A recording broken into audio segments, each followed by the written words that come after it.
It's ready again. And Action.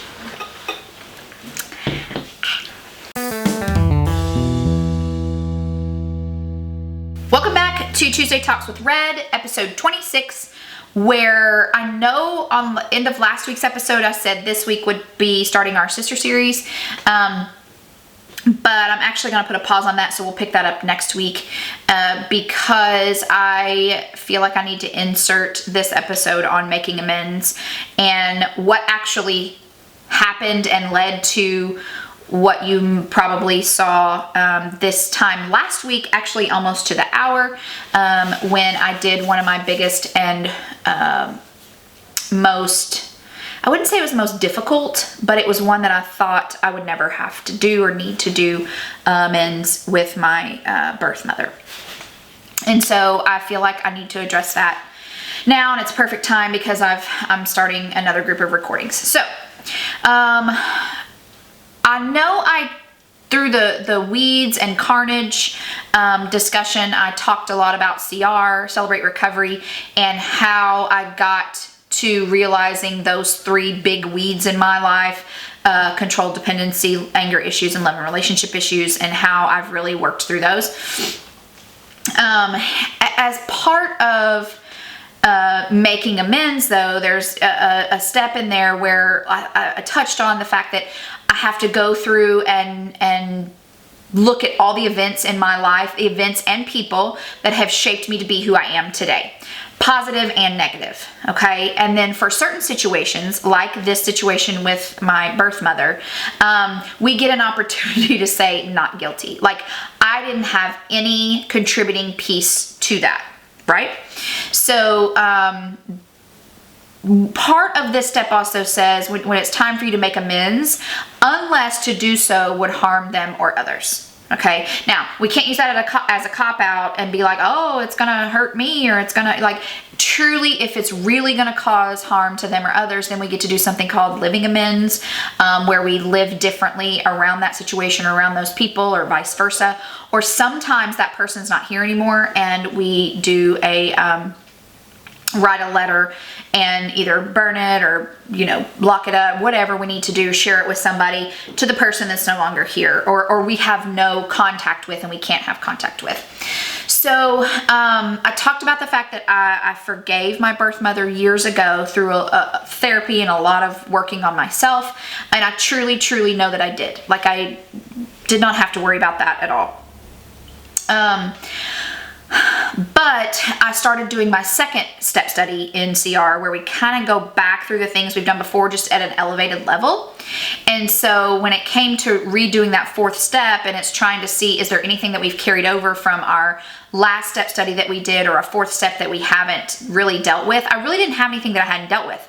Like, there's really only one person in my current life that constantly kind of tries to re-trigger some of these things that I've been dealing with, but that's going to be for the rest of my life because it's my kid's father. And so we're going to have a relationship of some sorts for the rest of our lives because we share kids together. But I forgive him and move on from the things. It's just because of the rocky relationship he has with our children, some of that still comes back up. So that's really the only thing that I've ever, going through this second step study, said, you know what, there's really nothing other than this little thing with my ex, but I work through that step a lot quicker when I get upset or frustrated or whatever. So I got to kind of skate through that part a little bit quicker this time because I really didn't have anything. However, the Lord started tapping me on my shoulder about my birth mother. Not to rehash the past, not to pick it up and throw it in her face, but she is ill, and not really sure how much time she's going to be still with us. So I knew months ago that it was starting to come up. I started talking to my accountability partners about that. I think this is going to have to happen. I didn't know when, I didn't know how, I just knew it was going to have to happen. And there was a picture posted on social media I don't see many pictures of her.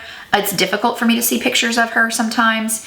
And so there was a picture posted on social media by a mutual family member, and I knew the moment that I saw that picture, I knew this is what I needed to do. Now, a lot of times when we're, especially in a situation like this, a lot of times it's so easy to just say, but why should I? Why should I have to be the one to make this big giant step? They're the one that harmed me. They're the one that rocked my world. They're the one that pissed me off. They're the one that fill in the blank. Okay, so it should be them that comes and apologizes to me, or, I sit here with this chip on my shoulder, as opposed to, that's not what this is. Like, I want myself to be whole and well. Okay, and that's the bottom line. I need to be whole and well for myself, for my children, for my sphere of influence. Like, I have to be, and I can't just sit around and wait. Well, I didn't do anything wrong, which sometimes we did. Let's be real. That's when we talked about figuring out what my part in it was. But I didn't do anything wrong. That's on them. They should be the one. She should be the one to one day just lay herself before me and reach out to me and tell me how sorry she is. But that's not healing. Like, that's not doing anything for anybody. We could all go to our grave and that person never come to us and do the things that we in our minds have said they should do to us, right? It could happen. And so, I've already moved past that a long time ago why should I, when they're the ones that did something wrong or treated me back poorly or whatever. And I've already done this. I've done a true amends sit down with quite a few people in my last 3.5-year journey. A volunteer group that I volunteered with for a number of years that just crushed me, absolutely crushed me. Sat down and had an amends with them. I did it with a lot of things from my childhood, some friends who walked out on me. Completely walked out on me when I and my ex-husband split up. I have done amends with my ex-husband. So I know what goes into amends, but I knew that this one was going to be a little bit different. Number one, that statement I made a little bit ago of unless to do so would harm them or others. So I knew that my birth mother has struggled with mental illness. I knew she'd been in and out of some institutions. I know she's got some brain issues now.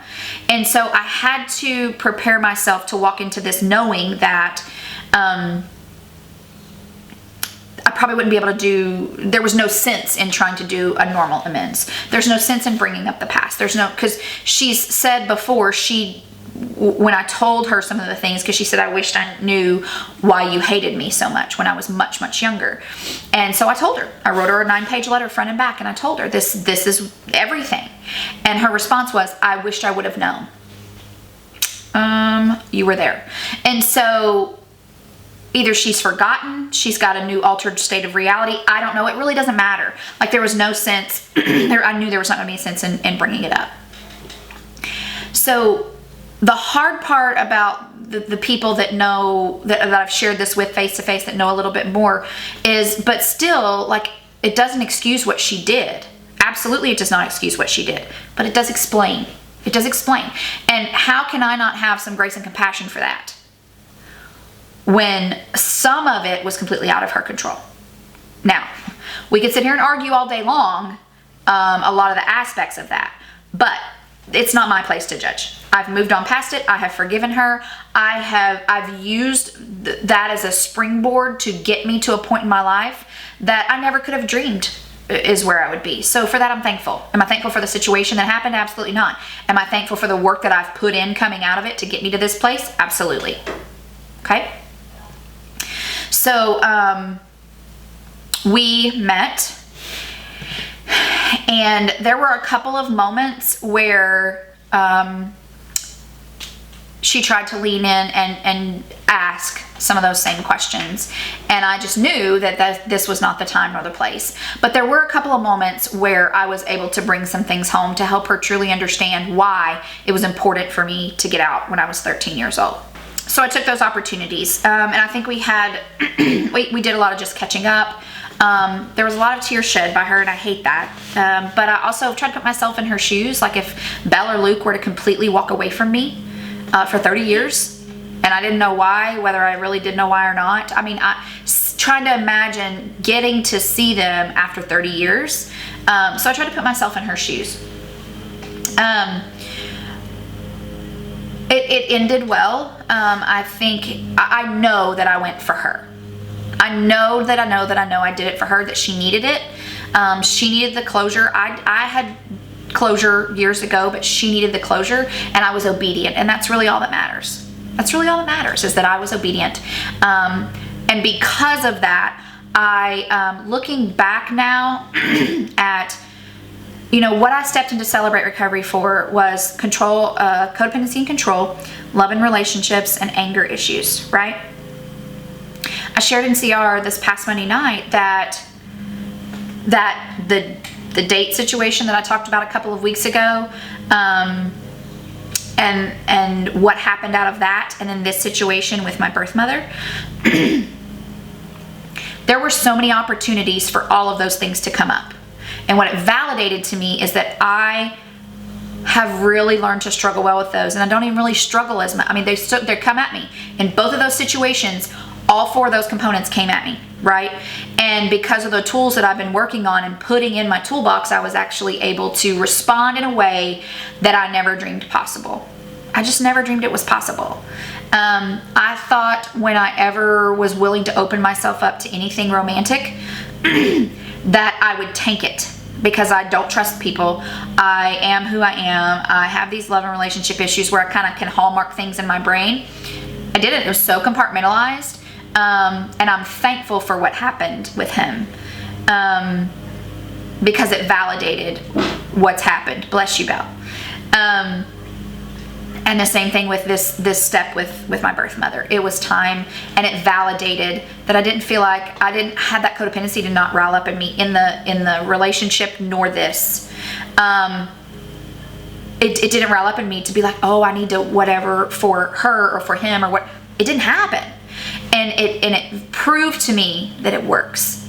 We have a saying in Celebrate Recovery that says, keep coming back, because it works if you work it, and it won't if you don't. Believe that. And it's true. It's absolutely true. So where do you get started? How do you flip that script? I get a lot of feedback. I get a ton of feedback from you guys on things like this, especially after I posted what had happened last weekend, or that weekend by the time you're watching this. And how did you do it? Oh my gosh, how did you do it? Well, first of all, it's been a long damn journey, okay? It's been a very long journey to even remotely be able to get to a point where I felt like I stayed with my stepdad and his precious wife, and they were genuinely so concerned and worried about me from the time I stepped off that plane, for my mental health, for my emotions, for my protection. And I assured them before I ever met her at Cracker Barrel, I assured them I would not be here if I did not believe I could emotionally be stable through this. And it's because I put in the work, y'all. I've put in the work for years, but it all started with a decision I made to take care of myself and to not pretend that things just weren't happening. And so now I'm able to, I broke the cycle. I've broken the cycle in both of those houses. With love and relationship, codependency and control. I can't even say them backwards. And anger. I've broken that cycle. Doesn't mean that it doesn't still sneak up from time to time. But what I've also shown my children is that when you put the work in, it matters. They've seen too often in their little precious lives people who don't put the work in, who just stay in their own same cycles every single day and think it's okay. No, what they've seen is a mom who has stepped up and said the cycles will be broken and they're going to be broken with me. Okay? So how do you do that? What's the first step you need to make? Okay? Just get started. Just get started. Start working on building those tools, whether it's seeing a therapist, whether it's, which you know I'm a huge proponent of that for anybody and everybody, whether it's joining a Celebrate Recovery group. Just walking in sometimes is the first step in just peeling back that teeny, teeny, tiny outer skin of an onion, not even a layer, but that little nasty skin of saying, I can't do this on my own anymore. And then sticking with it when the times get tough. When things start to rub up against and you're like, I've got to address what? I've got to what? If you're in therapy, if you started therapy and you're in therapy or whatever, and you're lying to your therapist, stop. Stop. Because it's not getting you anywhere except blowing money.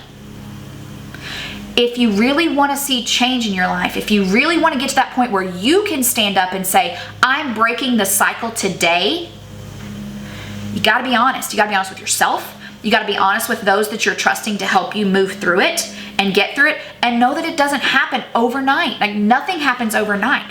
I left there when I was 13 years old. Nobody knew anything. I didn't even tell my dad until I was in my late 20s what had happened and what was going on. And I had started working on myself long before that. I told my then husband long before I told my dad. I felt like my husband needed to know all these things that was about to step into our marriage. And I started therapy at a super young age, and I have stuck with it. Even when all the people in my life, even my ex-husband told me, I think that's crazy. I think you going to a therapist is pointless. It's not helping. No, it's helping. It's just a slow process. Depending on how deep the trauma runs or how deep the hurt runs, it's a slow process. But just keep, like we said, keep coming back, because it works if you work it and it won't if you don't. And believe that.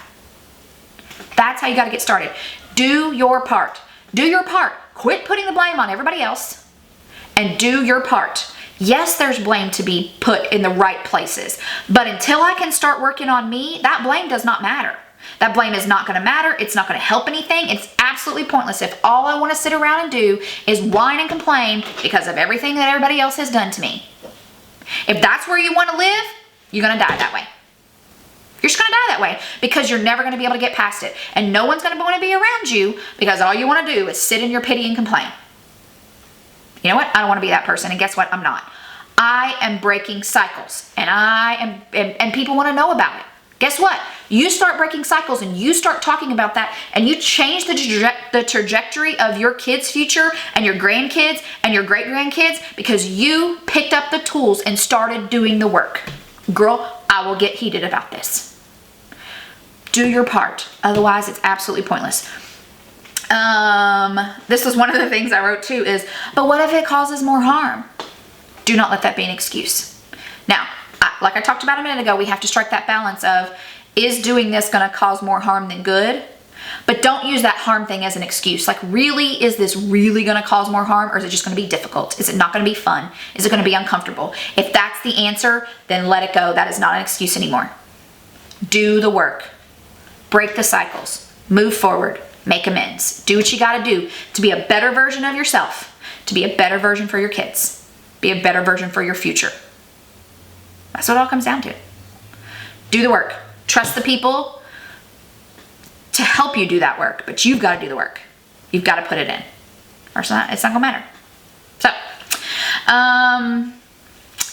your future free self will thank you. I literally wrote that at the bottom of it. Your future free self will thank you. Had I not been putting in the work all this time, I would be 30 years down the road, still bitter, still blaming everybody else. Even if I would have, because there's been times in my life where I think I've moved forward a little bit, and then I take a few back steps, and I move forward a little, but as long as my trajectory moves forward, that's all that matters. Because I kept buckling back down and kept doing the work. Doesn't mean I'm done doing work, absolutely not. I've still got work to do. But boy, is it so much easier now that I've put the biggest bulk behind me. Keep coming back. Okay, so next week, I promise we will pick up with the sister series, starting with Negative Nicole. And if your name's Nicole, don't get upset. It's just what worked.